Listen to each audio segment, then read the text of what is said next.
최근 MZ세대의 영향력이 엄청나죠. 요즘 또 각종 SNS를 보다 보면 MZ세대들이 돈이 어찌나 많은지 10만원은 기본으로 하는 오마카세는 기본이고 호캉스에 여행까지. 솔직히 이 상황은 평범한 일상 속에서 잘 사는 부분만 보여주려 하다 보니 SNS에서만큼은 평범 아니 평범 이하의 사람들도 부자처럼 보이려고 하는 경우가 종종 있는 것 같은데, 이 중에서도 보여지는 것이 가장 민감한 MZ세대, 네 바로 MZ 양아치입니다. 양아치라고 하면 기본적으로 인성이 글러먹었고 행실은 말할 것도 없고 심지어 범죄까지 저지르는 경우가 있죠. 그런데 최근 우리 사회를 더럽히고 있는 MZ 양아치들은 폭력 조직, 그러니까 깡패 행세를 하면서 전국 단합대회를 열어 계파를 초월한 전국 단위의 연대를 구성하고 있다고 하는데, 자 그럼 오늘의 1급 비밀, 자꾸 이런 식이면 그때는 나도 깡패가 되는 거야. 생각보다 심각하다는 MZ세대 조폭편 지금 바로 시작하겠습니다. 우리가 흔히 MZ세대라고 부르는 이들은 1980년대 초부터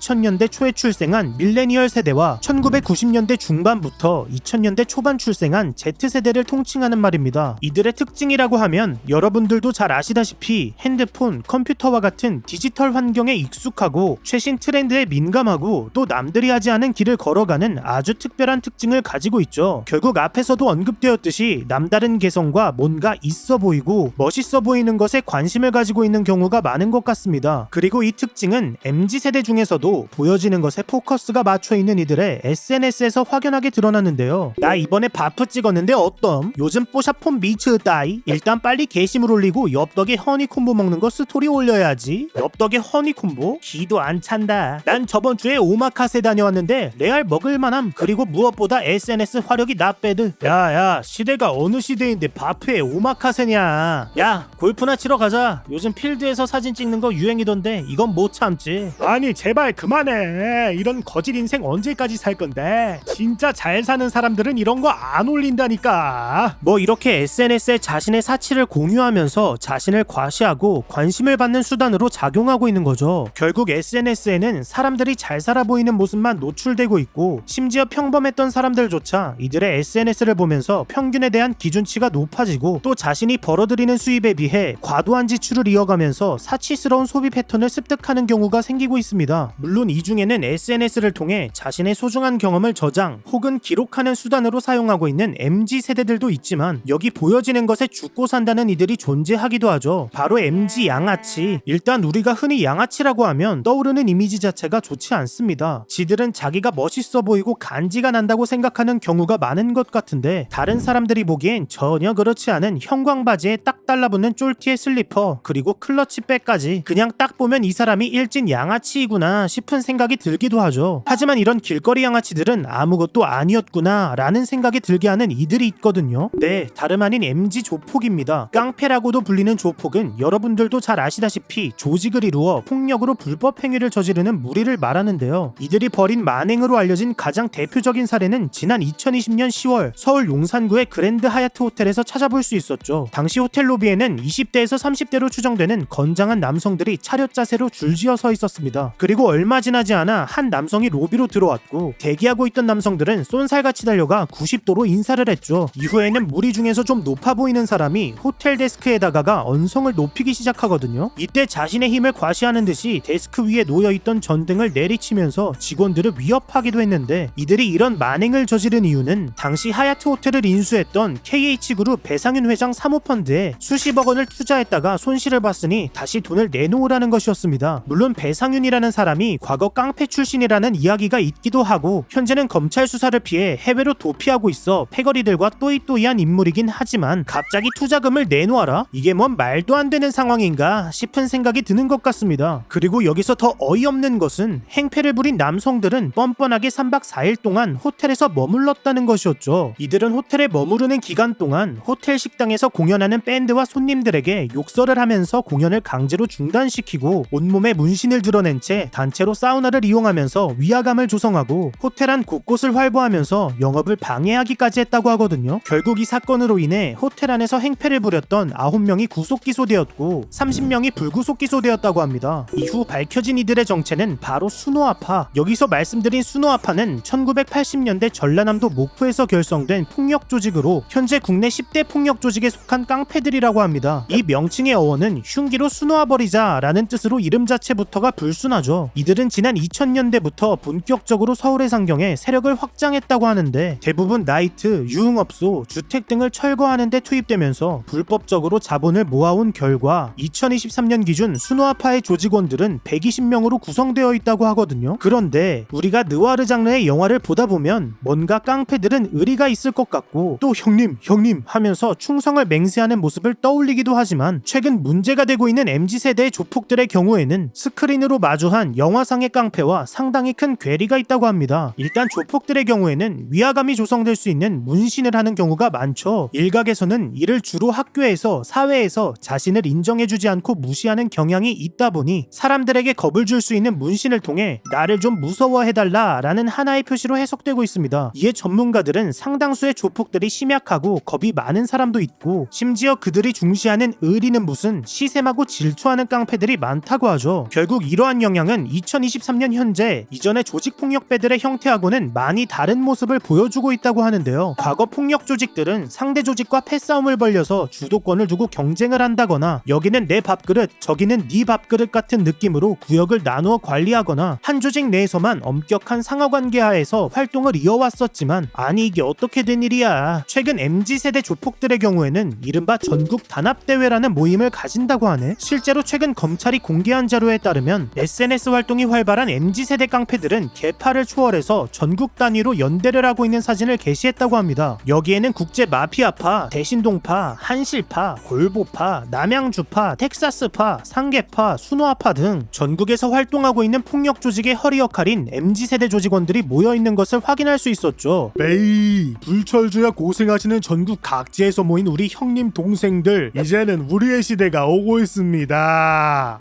맞지? 낭만 있는 우리 선배님 때는 사우나도 가고 밥도 먹고 다 했었지만 이제는 우리 시대지. 급발진은 하지 말고 내 말 좀 들어봐 깡패야. 우리 하고 있는 사업 있지? 그거 동업하자 어때?